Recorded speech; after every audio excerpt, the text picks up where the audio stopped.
and welcome. So, the Matrix, it's like there is talk about Matrix. They've done movies on Matrix. And if the Matrix exists, how do you get out of it? When I woke up this morning, there was a phrase that was in my mind.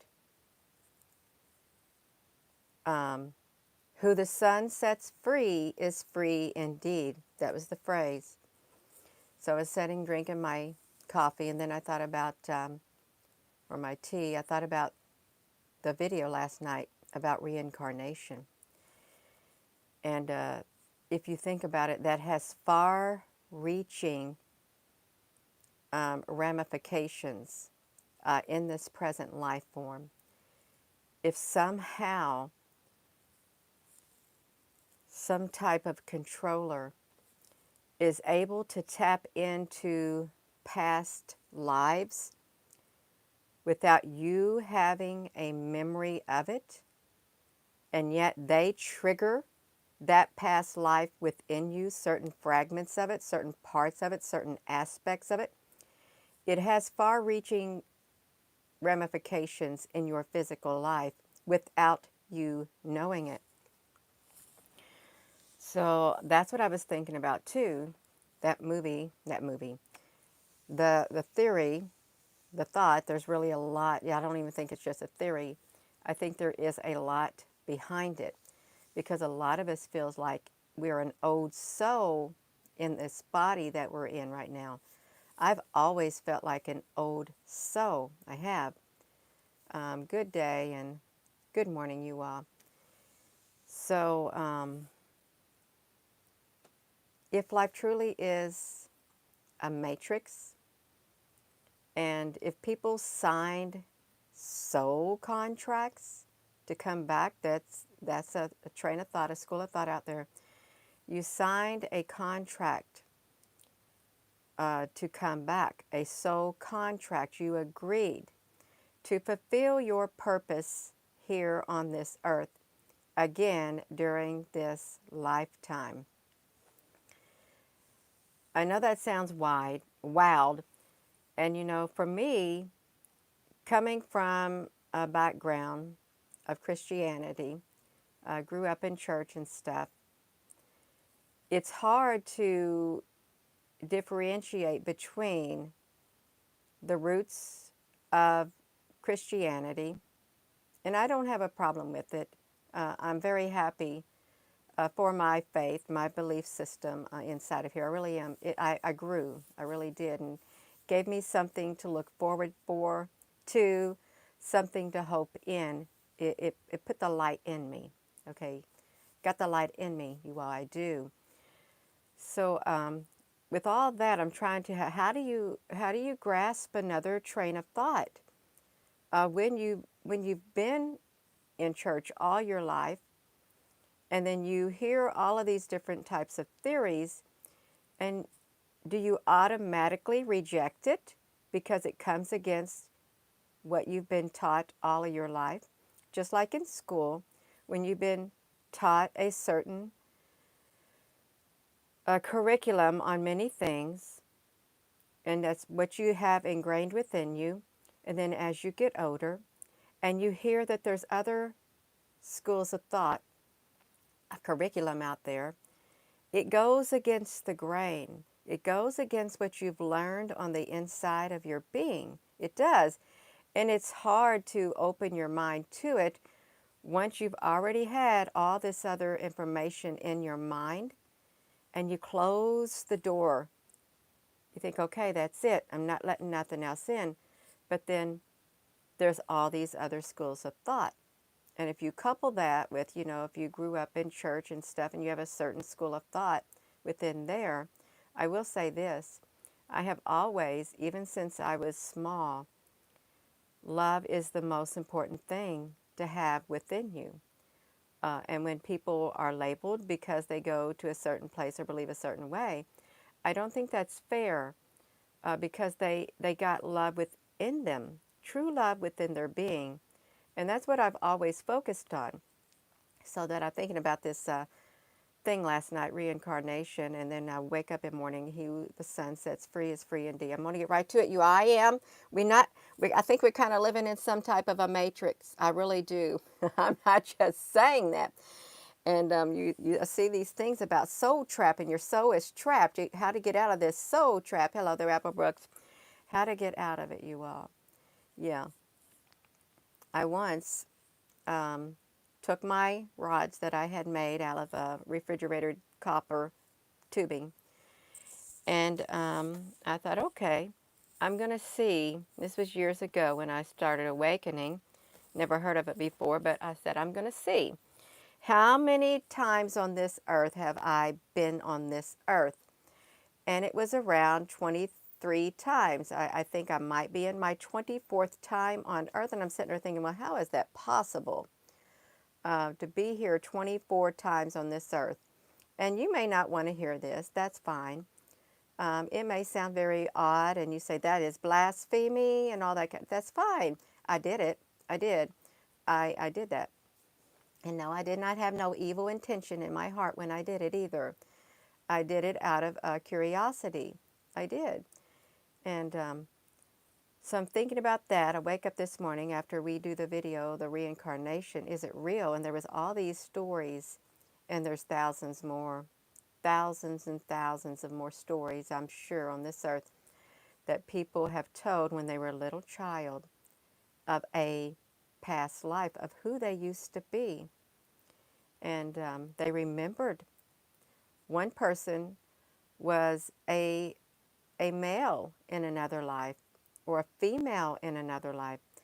So if somehow, I'm going to say it again, the controllers of this present time know that, if indeed reincarnation has grounding to it, some kind of foundation to it, which I really believe it does, if they tap into it and tap into that part within you of another past life, and you are not aware of it, but yet they bring back to the surface parts of you without you knowing it, it has ramifications in this lifetime. It does, you all.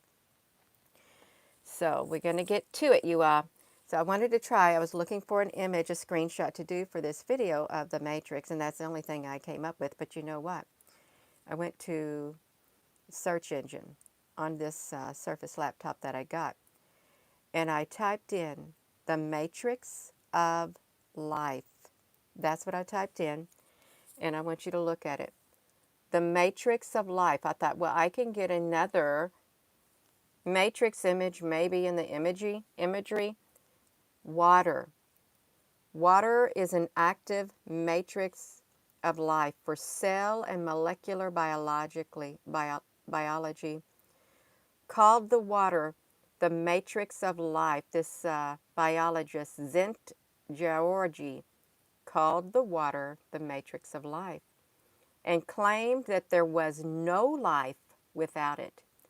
This statement is true as far as we know on our planet, but it is not clear whether it must hold throughout the cosmos. So I'm going to go somewhere. The water is the matrix of life and claimed that there was no life without it.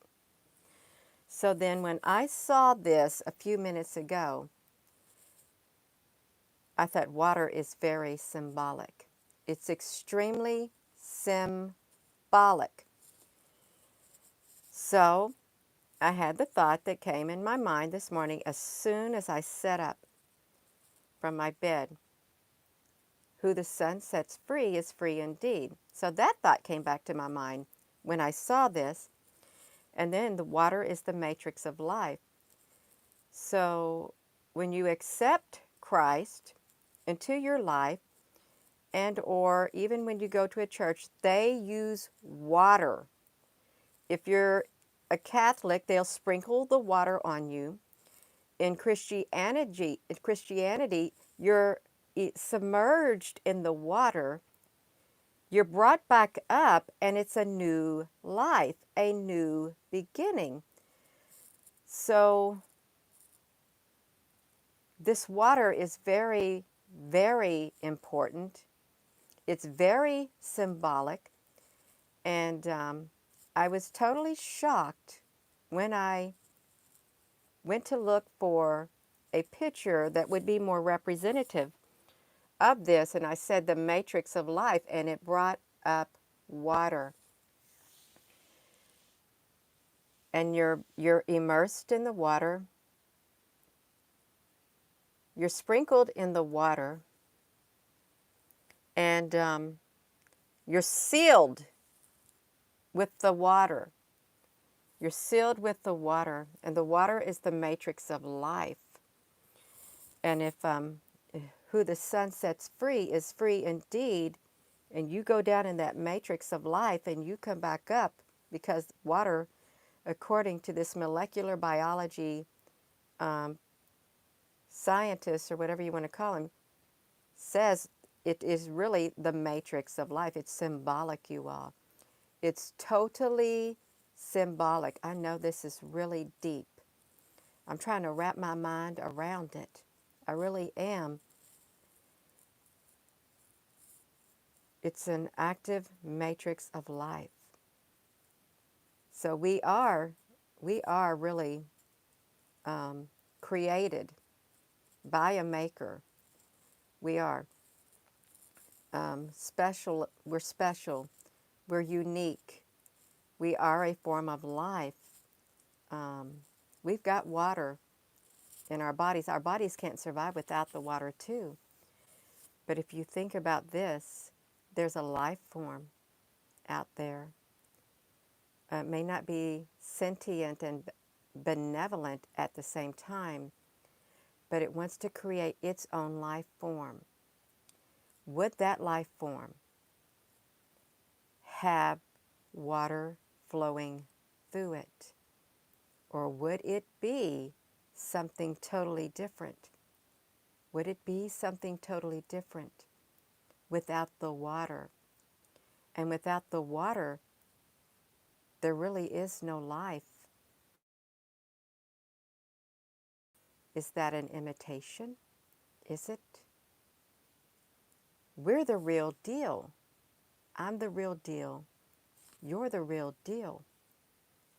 But what about that other sentient, maybe malevolent, life form that wants to create its own life form? You know what I'm talking about. But I thought that was really interesting, you all. The matrix. And water is an active matrix of life for cell and molecular biology. Zent Georgi called water the matrix of life and claimed that there was no life without it.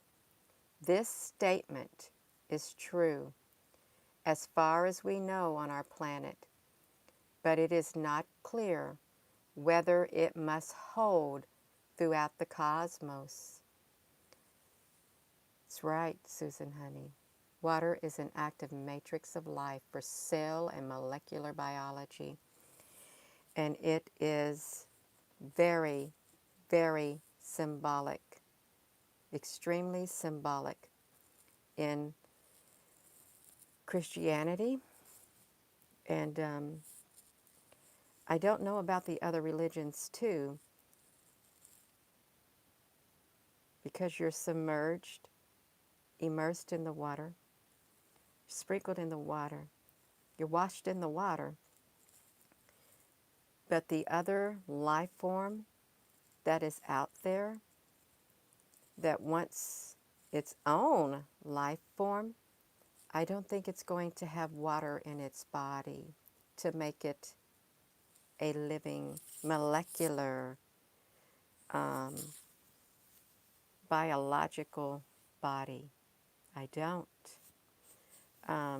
So I am going to go. You all, I just wanted to share that with you. How do you get out of the matrix? That's as far as I'm going with it. It is. People keep coming back if there really is coming back over and over, which there's some truth to it. There's a lot of truth to it, I think. Um, I'm kind of taken aback about that. Water is the matrix of life. It is. So yeah, it is thought provoking, Susan. That's why I'm going to end it right there, you all. I'm going to end it right there. So with that being said, thank you. And hello, wherever you are in any part of the world. Hello. From my heart to yours, love you. Have a wonderful rest of your day. I hope to see you later. Think about it, you all. I'm going to be thinking about it too.